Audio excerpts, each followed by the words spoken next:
সাভার পৌর ছাত্র দলের নবগঠিত কমিটিতে সহসাধারণ সম্পাদক পদ পাওয়ার একদিনের মাথায় স্ত্রীকে হত্যার অভিযোগ উঠেছে ছাত্রদল নেতা রনি ইসলামের বিরুদ্ধে। সোমবার সাভারের ছায়াবিথি এলাকার ভাড়া বাসা থেকে তার স্ত্রী রিয়ামনির মরদেহ উদ্ধার করেছে পুলিশ। ঘটনার পর থেকেই পলাতক রয়েছেন অভিযুক্ত রনি।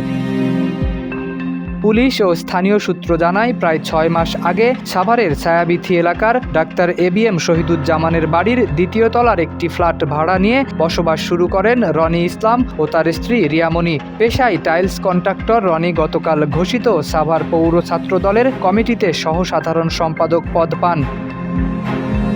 অভিযোগ রয়েছে, পদ পাওয়ার একদিন পরই স্ত্রী রিয়ামনিকে হত্যা করেন রনি। ঘটনার পর তিনি নিজেই পরিবারের সদস্যদের ফোন করে বিষয়টি পুলিশকে জানাতে বলেন। পরে রনির পরিবারের পক্ষ থেকে থানায় খবর দেওয়া হলে পুলিশ ঘটনাস্থলে পৌঁছে বেলা 11:30টার দিকে ঘরের তালা ভেঙে রিয়ার মরদেহ উদ্ধার করে। পুলিশ মরদেহটি ময়নাতদন্তের জন্য রাজধানীর শহীদ সোহরাওয়ার্দী মেডিকেল কলেজ হাসপাতালের মর্গে পাঠিয়েছে।